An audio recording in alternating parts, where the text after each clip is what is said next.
there we go. Let's try that. First time periscoping, so you'll have to pardon me for being a little flip-floppy with my camera here. But this is my 6th week doing a Writer Wednesday live. This is my first on Periscope, but it is my 6th altogether. I was originally on Facebook, and I'm trying out new formats just to see if this works out for me or not. But hi guys who are joining. I just wanted to let you know that I'm doing a Wednesday every week, writer kind of tips, things that are working for me, things that are not working for me. Hello! Hey, this is working much better than Facebook because I can actually see comments. This is pretty awesome. Hi everybody. Hi Kate. Yay! We've got 5 people. Go us. So at any rate, this week is week 6. And so to follow up from last week, I was talking a lot about refocusing, so I'm going to just go over that for real quick for any of you who didn't get the chance to take a look at my previous Facebook Lives. As authors, we kind of sometimes, well, everybody, we do things where we are not quite as focused as we need to be. And I think with authors and with writers, we have a tendency to let brain freeze or, that whole muse isn't working thing get to us. And so refocusing is one of the ways and one of the tips that I really use to pull myself back when I'm letting all that brain chatter, letting me try to weasel out of whatever it is I'm trying to do. For instance, I have the 2 books that are going to be released this October, and sometimes it's nice to just play around with a toddler instead of actually doing the work that needs to get done. And so the tips that I gave last week were to get present enough to notice when you're being a little distracted. Set a new routine, because sometimes the routine that you're already in is a little off and it's not working for you. And to find a new location, sometimes for writers, for people who are creative, just seeing a new scenery is going to be helpful. And then get clear on the goal that it is you want to accomplish. So for me, as an update for the Pendamis Chronicles, book 1 has been released, and it was released a couple of years ago, and I've been working since then on books 2 and 3, which are called Polarities and Revolutions.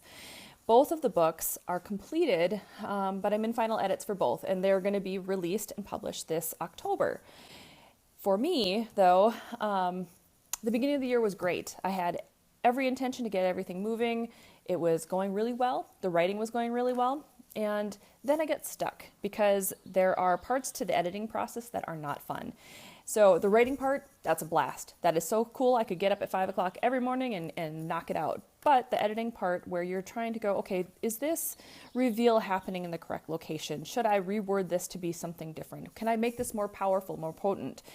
And that's where I start to get stuck. So with Revolutions, which is the book 3, I'm on the final 6 chapters in trying to reformat and shuffle the information in, put new information in, and I'm really dragging my feet. And so I thought that might be useful for everybody else who is either in a creative business, or maybe it's just normal day-to-day stuff. There are things that you're trying to accomplish and you're getting stuck too. So for me, I read something this morning and it really stuck with me, where consistency is king. It's not content is king, consistency is king. And I find that to be true in my whole life in general, where it's like if I can focus on and make sure that everything is happening in a very consistent manner, I'm able to get things done. I'm able to write that novel in a month, like with NaNoWriMo. I am able to do my workouts consistently. I'm able to get stronger, to be more efficient. And I think that's true for everyone else. And so really going back to that first tip from last week, being self-aware enough to know when you're floundering is really important.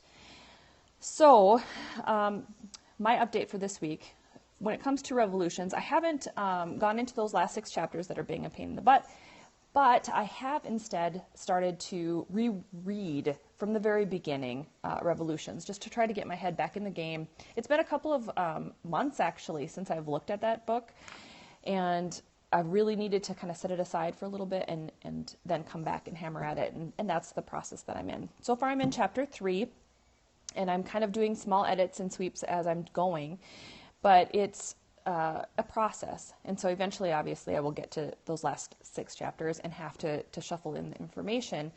But the idea is to not give up. It's to not just let it go. Oh, it's beating me. I'm not going to be able to handle this, and I'm not going to be able to make the changes. Ultimately, it's about knowing that you can do it, and knowing that you're capable and self-aware enough to know when you have to try something different to make it happen. Because really, the difference between the authors, the entrepreneurs, the people who are doing things that are really important, it's that they continued. It's they keep trying and they keep working at it, and they're able to push through whatever boundaries and barriers are kind of thrust in front of them.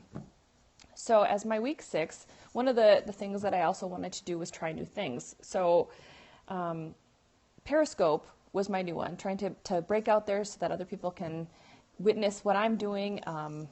Maybe it'll go further on Twitter, or being able to be seen on Periscope, or being able to be seen on Facebook as well, because I'll be posting it there as well afterward. And ultimately, I hope everyone's able to at least find some of the information that I'm giving helpful to them and resonate with them. I'm not perfect, and I'm not going to say that, even the tips that I give out, it's something that I'm following 100% all the time. I'm human, and I still kind of have those days where I just don't feel like doing it. But here I am with week 6. I'm following through with trying to do these live events and making sure that I am pushing my boundaries and see if it helps to encourage anyone else to do the same. So if you would like to learn more information about Pendamis, about me, you can log on to my website, which is www.carissaandrews.com. It should be in my Twitter bio. It should be on my Facebook page if you're following along there. So feel free to check it out and leave me some comments. Let me know if any of the live videos that I've done have been helpful. The previous weeks are all posted out on Facebook, and I also have them on my YouTube channel. So, all right, guys, I don't know how to hang up with this thing yet, but we'll figure it out, and hope everything's going okay with you out in your world. Talk to you later.